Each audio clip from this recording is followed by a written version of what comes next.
L'Echaim. Le Shabbat après Shavuot.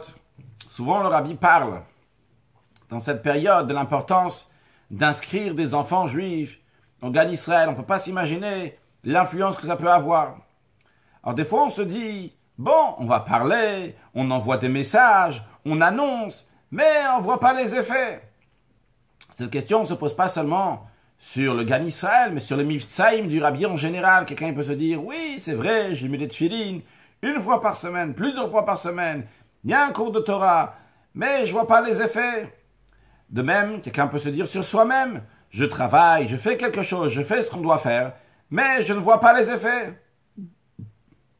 De même, lorsque quelqu'un se comporte bien envers un autre, il complimente un autre, il dit des bonnes choses sur un autre, ou bien il se retient de se mettre en colère sur lui. Des fois, ça peut durer quelques jours, quelques semaines ou plus, et il ne voit pas les effets. Alors, il peut se dire, je ne vois pas les effets, peut-être ce n'est pas la peine de continuer à faire.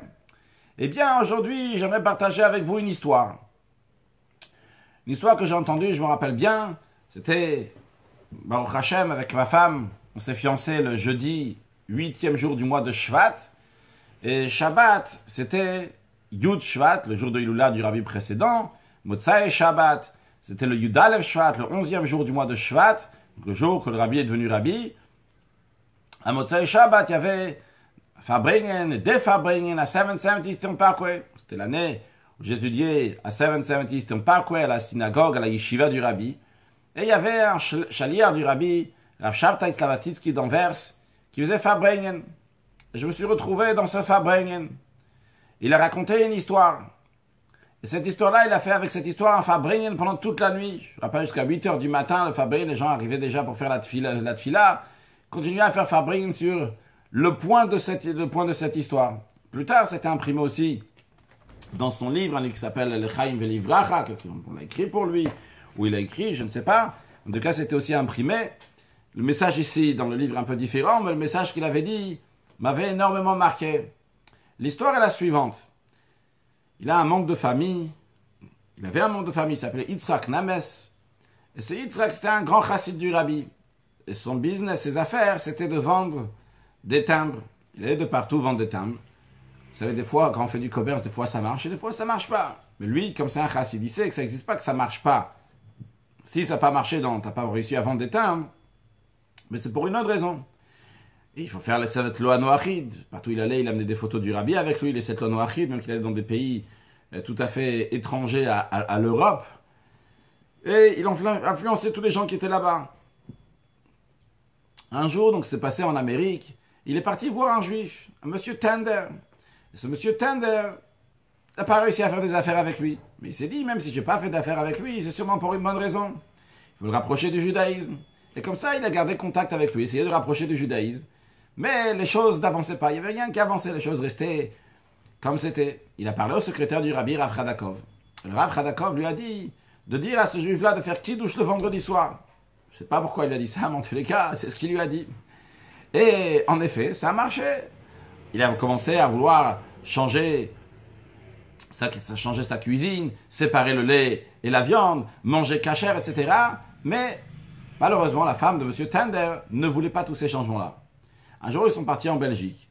Et là-bas, en vacances, ils ont fait un accident grave. Sa femme, elle est morte. Lui est à l'hôpital. Une fois qu'il est sorti, Yitzhak Names, il est parti le voir. Et il lui proposait que peut-être maintenant, il va manger kasher. Ce monsieur Tender, il dit quoi maintenant qu'il n'y a personne qui me cuisine, c'est sa femme qui lui cuisinait. Donc, est-ce que maintenant, c'est le moment de me demander de manger kasher? Qui va faire à manger pour moi? Il a dit, tu sais quoi? Moi, je vais me débrouiller, je vais t'amener à manger pour la semaine. Ils se sont mis d'accord. Et Yitzhak Names, il allait acheter à manger pour lui. À l'époque, il n'y avait pas des dizaines de compagnies qui faisaient du manger kasher sous vide, comme c'est aujourd'hui. Il y avait une compagnie à New York qui s'appelait Schreiber, c'était elle qui faisait.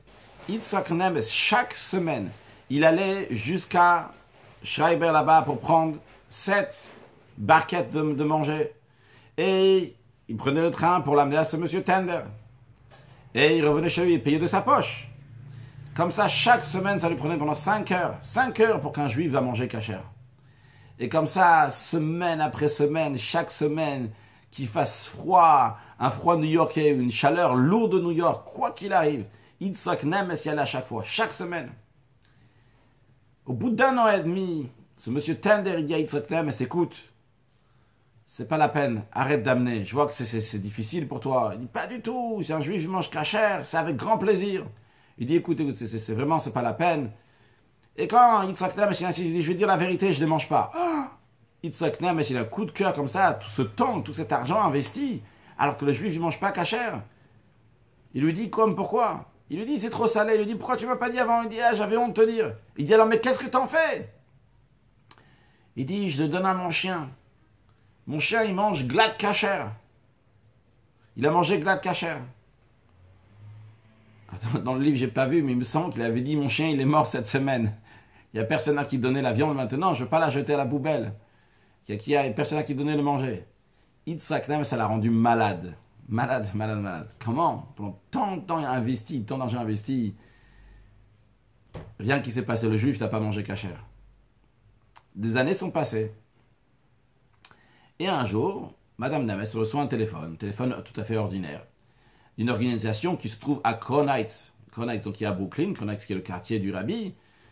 Il faisait des rencontres entre les jeunes. Les jeunes venaient à Brooklyn, à Crown Heights. Là-bas, donc, ils allaient au Fabrin du Rabbi, ils discutaient avec les shluchim du Rabbi, etc. Et voilà que, sur un téléphone, est-ce que vous pouvez prendre un jeune homme chez vous à la maison pour Shabbat? Réponse, bien sûr, avec plaisir. Bien, vendredi après-midi, un jeune homme qui arrive. Ce jeune homme, il arrive et il demande, et Madame Nemes lui demande, est-ce que tu veux manger un poisson? Tiens, je te donne du poisson. Il dit, non, merci, je vais aller acheter au magasin quelque chose à manger, je ne veux pas manger. Il dit, pourquoi tu ne veux pas manger? Il dit, je vais être honnête avec vous. Vous faites toutes ces choses-là pour que je devienne religieux, mais la vérité, moi, je n'ai pas du tout l'intention de devenir religieux. Je suis honnête avec vous, je ne veux pas vous mentir, donc je ne veux pas vous profiter de votre poisson. Si en échange, je ne veux pas devenir religieux. Madame Nemes lui a dit qu'il peut manger le poisson ne va pas le rendre religieux, il n'y a pas quelque chose de mystique qui va manger, tu peux manger tranquillement le poisson, t'inquiète pas. Bon, très bien, il mange, il discute. Il dit alors, qu'est-ce qui t'a amené ici? Il dit la vérité, moi je ne cherche pas du tout la religion, quoi que ce soit. J'étais à l'université, à Pennsylvania, et j'ai vu une affiche qui a un Shabbat de rencontre ici pour les jeunes juifs. J'ai décidé de venir. Mais pourquoi j'ai décidé de venir? Parce que mon grand-père m'avait dit, à Crown Heights, il y a des vrais gens, il y a des juifs qui sont vraiment vrais là-bas. Et son grand-père lui a raconté qu'il y avait un juif que chaque semaine, pendant très longtemps, il lui amenait à manger gratuitement, sans aucun intérêt, juste pour qu'il va manger kasher. Ça m'a tellement impressionné, ce jeune homme dit, ça m'a tellement impressionné, que j'ai décidé de venir voir ces juifs. Alors, Madame Nemes lui dit, est-ce que tu sais comment ton grand-père s'appelait? Sûrement tu sais que tu peux me dire comment ton grand-père s'appelait, Monsieur Tender. Est-ce que tu sais comment le monsieur qui l'a amené à manger, comment il s'appelait? Il dit, oui, le monsieur il s'appelait Yitzhak Nemes. Il dit, quoi? Attends, mon mari va arriver ici, c'est mon mari Yitzhak Nemes. Il est arrivé, et il était tellement impressionné ce jeune homme était tellement impressionné de Yitzhak Nemes qu'il a salué chaleureusement. Ils ont passé un Shabbat, un très beau Shabbat, ce qu'on appelle un Shabbat sans question, sans réponse, un Shabbat exemplaire tout simplement.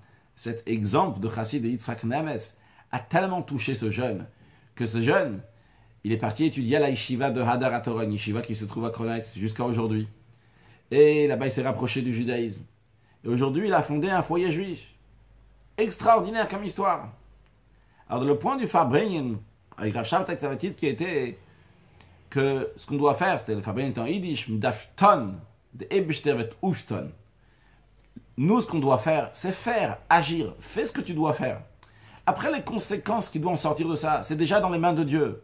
Alors, vrai que nous, surtout Chabad, on n'est pas juste des salariés qui font le travail bon pour être quitte. C'est bon, j'ai fait ce que je devais faire. Évidemment, on veut aussi voir les fruits. Parce que ça nous concerne, c'est notre affaire, c'est pas juste l'affaire de Dieu, comme le Rabbi dit plusieurs fois, qu'un juif doit se sentir shutaf à Kadosh Baruch, doit se sentir associé avec Dieu. On ne doit pas faire les choses juste comme ça pour être quitte. Mais, il faut savoir qu'on doit faire. Faire, ça, c'est entre nos mains. Après, les conséquences, c'est dans les mains de Dieu. Mais lorsqu'on fait ce qu'on doit faire, et on fait de manière têtue, qui est amkshe orefu, on est en effet un peuple qui est têtu. Et on va et on continue sans s'impressionner. On continue. Ah, et on ne voit pas encore les conséquences. Qu'est-ce que ça change? À long terme, c'est sûr et certain que ça va tenir. Le peuple juif, depuis le don de la Torah, il met les mêmes tefillin, il étudie la même Torah. Et finalement, on est encore là aujourd'hui. Peut-être dans certaines époques, à certains moments, on ne voit pas les conséquences. Mais si on est encore là aujourd'hui, c'est grâce à ça qu'on continue exactement la même chose. On fait encore. De temps en temps, on ne voit pas les conséquences. Mais à long terme, les conséquences sont là. C'est Dieu qui va s'occuper déjà qu'on va voir les conséquences. On les verra. Le rabbi, lorsqu'il a commencé son travail officiellement, en 1950, en Tafshin Yud, ou avant, quand il est arrivé en Amérique, le Chafret Sivan Tafshin Aleph, lorsqu'il est arrivé en 1941, en Amérique, il a commencé son travail. On ne va pas voir les fruits. Fais ci, on va faire ci, on va faire ça, on va faire ça, etc. Les fruits, on ne voit pas tout de suite. Mais aujourd'hui, l'empire Chabad, extraordinaire. Mais quoi, le rabbi l'a fait, il fait encore et encore et encore. On ne va pas voir les choses juste maintenant, jusqu'au bout du nez. Est-ce que ça fait ou pas? Yitzhak Names, il a fait ce qu'il devait faire. Il a fait ce qu'il devait faire pour qu'un juif va manger kasher. Les conséquences sont arrivées finalement. Lorsqu'on fait, c'est sûr que ça va avoir une influence. Tu vas dire à un juif de mettre ses enfants au Gan Israël, c'est pas maintenant, ce sera plus tard. Peut-être qu'il va aller au Talmud Torah plus tard, peut-être qu'il va aller à l'école plus tard. Si malheureusement ça passera à ses enfants, peut-être que ce sera ses petits-enfants. On ne sait jamais. Tu vas parler de ça à un Farbrengen. Tu te dis, bon, mais qui écoute? Est-ce qu'il va y avoir quelque chose? Peut-être quelqu'un qui est là va parler avec quelqu'un d'autre. Tu envoies un message. Tu ne sais pas qui est-ce qui va regarder. Tu ne sais jamais. Mais nous, on doit faire. On doit ramener de la lumière. Anan pale de imamanan. Nous sommes des ouvriers du jour, des ouvriers qui amènent la lumière. Et on amène la lumière, encore la lumière, encore la lumière. Tu donnes un compliment, tu ne vois pas encore comment ça a un effet sur ton conjoint, sur tes enfants, sur tes parents, sur tes cousins, dans la société, la communauté, ton employé, ton employeur. T'inquiète pas, ça va arriver, ça va faire son effet. Peut-être tu ne vas pas voir tout de suite les conséquences, mais nous, on doit faire. Dieu, il va déjà s'occuper qu'il va y avoir les conséquences. Et ça va arriver, c'est tout à fait normal. Quand tu plantes quelque chose, ça ne vient pas tout de suite. Mais finalement, ça va pousser, ça va arriver. Tu n'as pas insulté quelqu'un d'autre, tu t'es pas mis en colère sur quelqu'un d'autre. Quelqu'un dans la communauté, dans la famille qui t'embête pendant longtemps, à long terme. Et toi, tu te tais et tu continues à faire ton travail avec beauté. Et tu vois pas encore les conséquences. C'est sûr et certain que finalement tu vas réussir. Parce que lorsqu'on fait ce qu'Akadosh Baruch Hu nous demande, c'est sûr et certain qu'on va réussir.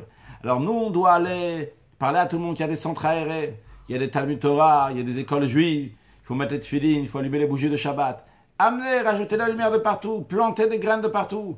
Et finalement, c'est sûr et certain que ces graines vont pousser Emet Me'eretz Titzmar, que la vérité va pousser de la terre, va monter, va grandir, jusqu'à très très grande Tzadik Katamarifa Ke'erez Balvan Nizge, grandir comme les cèdres du Liban, avec toute la beauté d'un palmier, avec toutes les qualités qu'il va y avoir, mais nous on doit faire, et après Bezrat Hashem ça va pousser, et la plus grande de toutes ces pousses-là, ça va être Tzemar David Avdecha Meira Tatzmiach, la venue de Mashiach Now, que Dieu fasse qu'on réussisse dans la shlichut, dans la mission du Rabbi, de se préparer à soi-même, préparer le monde entier, le Kabel Pnei Mashiach Tzidkenu, pour recevoir la venue de Mashiach, et que ça soit avec un chav, avec largesse, matériellement, spirituellement, qu'on a tout ce qu'on a besoin, avec une excellente santé, avec de la joie, du bonheur, des enfants, la réussite, dans l'éducation des enfants, le mazal, trouver des shidduchim, pour ceux qui ont besoin pour eux-mêmes, ceux qui ont besoin pour leurs enfants, la réussite dans les études, dans les concours, dans ce que chacun il a besoin,